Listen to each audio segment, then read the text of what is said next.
अच्छा जी, अब यहाँ से हम थोड़ा-सा आगे चलते हैं और देखते हैं कि पाइथन के अंदर आप किस तरीके से थर्ड पार्टी लाइब्रेरीज़ वगैरह इंस्टॉल कर सकते हैं।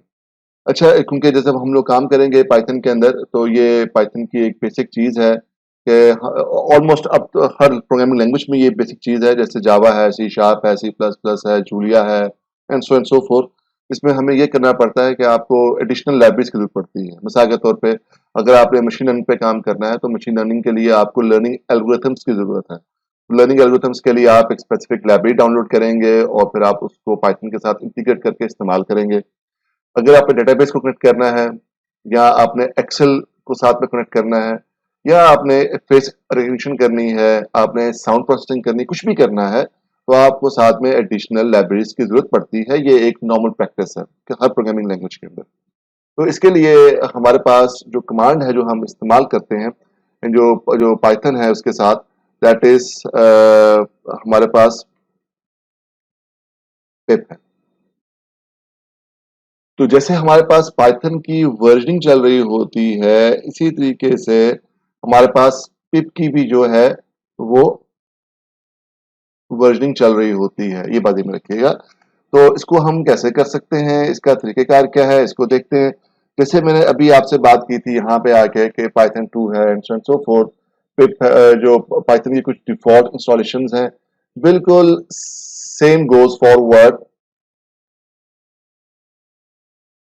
सेम फॉर पिप।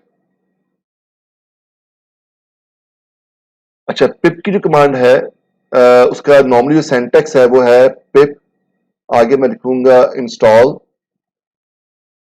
और आगे जो भी मेरी लाइब्रेरी का नाम है वो आ जाएगा यहाँ पर।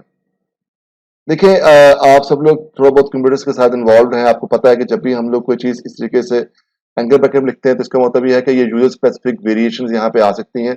तो यहाँ पे अगर मैंने इंस्टॉल करना है, एक लाइब्रेरी है टेंसरफ्लो, तो मैं क्या लिखूंगा, पिप इंस्टॉल, मेरी कमांड वैसे ही चलेगी। और यहाँ पे आके मैं लिख दूंगा टेंसर फ्लो। इसी तरीके से अगर मुझे numpy इंस्टॉल करना है, ये भी एक लाइब्रेरी है, तो ये चीजें एज इट इज आ जाएंगी। तो यहाँ मैं क्या स्पेसिफाई कर दूंगा, numpy। तो विच मीन्स कि मैंने जो भी लाइब्रेरी इस्तेमाल करनी है, उस लाइब्रेरी का मैं यहाँ पे क्या कर दूंगा, नाम स्पेसिफाई कर दूंगा। जैसे अब पाइथन में मेरे पास पाइथन 2 था, पाइथन 3 था, मल्टीपल वर्जन इंस्टॉल्ड है, तो बिल्कुल ऐसे ही यहाँ पिप में भी होगा कि मैं अगर पिप लिखता हूँ, मैं पिप 3 लिखता हूँ, तो इसी तरीके से मेरे पास उन स्पेसिफिक वर्जन के अंदर ही क्या होगी, ये इंस्टॉलेशन प्रोसीड करेगी। तो लेट्स सी, इसको भी हम करके देख लेते हैं।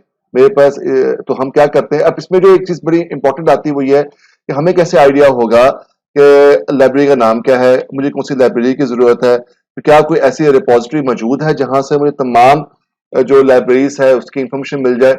जी बिल्कुल ऐसा है। जैसे आपके पास एंड्रॉइड वाला के अंदर स्टोर्स वाला है, माइक्रोसॉफ्ट का स्टोर है, इसी तरीके से पिप की जो लाइब्रेरीज के लिए आपके पास ये पाई है। तो ये पाई जो है, ये बेसिकली आपको एक वो पोर्टल है जो कि आपको पाइथन पैकेजेस के जो इसके इंडेक्सेस प्रोवाइड करता है। यहाँ पे आके आपने जो भी लाइब्रेरी आपने इंस्टॉल करनी है, सर्चिंग करनी है, आप उसको यहाँ लिखे इंस्टॉल। जैसे मैं कहता हूँ मुझे फेस रिकग्निशन करनी है मिसाल के तौर पे, तो मैं यहाँ पे आऊंगा, एंटर करूंगा और देखता हूँ कि क्या फेस रिकग्निशन के लिए कोई लाइब्रेरी मौजूद है या नहीं है।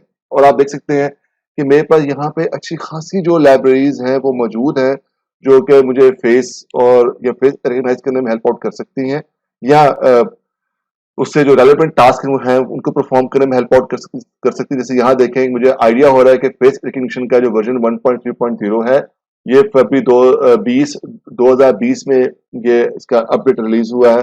इसी तरीके से मेरे पास पुराने भी जो वर्जन हैं वो भी मौजूद हैं। तो यकीनन जो भी आपके पाइथन के, अच्छा यहाँ पे एक चीज इंपॉर्टेंट है, प्लीज लेट से मैं अगर इसको यहाँ क्लिक करता हूँ, तो यहाँ पे आके किसी भी लाइब्रेरी को डाउनलोड करने से पहले, इंस्टॉल करने से पहले आपने ये देखना है कि वो जो लाइब्रेरी है वो पाइथन के कौन कौन से वर्जन के साथ कंपैटिबल है।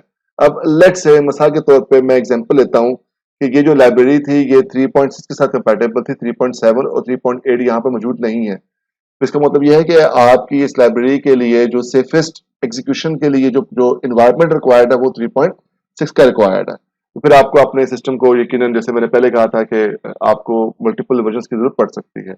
और इसी तरीके से यहाँ पे आपको तमाम जो लाइब्रेरीज हैं उनकी उनकी डिपेंडेंसीज और उनकी वर्क फंक्शनिंग और उनका सैंपल कोड सब कुछ यहाँ मौजूद हो सकता है, आपको अवेलेबल हो सकता है। इसी तरीके से मैं इधर आता हूँ और अच्छा देखिए यहाँ पे मुझे वो कमांड भी मिल गई है साथ में कि मैंने किस तरीके से इंस्टॉलेशन करनी है। तो मैं इस कमांड को यहाँ से कॉपी कर सकता हूँ और अपने कमांड प्रॉम्प्ट के ऊपर आके इसको मैं पेस्ट करके एग्जीक्यूट भी कर सकता हूँ। अब वंस अगेन मुझे देखना पड़ेगा कि मेरे पास अगर मल्टीपल वर्जन चल रहे हैं और डिफॉल्ट वर्जन 2 है मेरा, तो फिर ये जो पिप की कमांड है ये इंस्टॉलेशन करेगी पाइथन 2 के लिए। अगर यहाँ मेरा डिफॉल्ट वर्जन 3 है तो फिर मेरी जो इंस्टॉलेशन होगी बाय डिफॉल्ट वो 3 की हो जाएगी। और अगर मुझे स्पेसिफिक वर्जन के लिए करनी है इंस्टॉलेशन, फिर मैं यहाँ पर वो स्पेसिफिक वर्जन लिख दूंगा। मैंने इसे पिप 3 कह दिया, तो अब मैंने स्पेसिफाई कर दिया है। जब मैं एंटर करूंगा तो मेरी जो इंस्टॉलेशन है वो ये वर्जन 3 के लिए होगी। तो मैं अगर उसको एंटर करूं तो ऑटोमेटिकली मेरी जो इंस्टॉलेशन है वो स्टार्ट होना शुरू हो जाएगी, जो कि मुझे मेरे सिस्टम के लिए रिक्वायर्ड है। तो अगर मेरे पास सब कुछ ऑलरेडी सब कुछ इंस्टॉल्ड है, सब कुछ ओके है मेरे सिस्टम के ऊपर, तो वो मुझे बता देगा जी कि there is no specific requirement to to install it further. और मुझे कह रहा है कि आपकी सारी रिक्वायरमेंट सेटिस्फाइड है, व्हिच मींस कि मेरे पास ये लाइब्रेरी ऑलरेडी से इंस्टॉल्ड है, मौजूद है।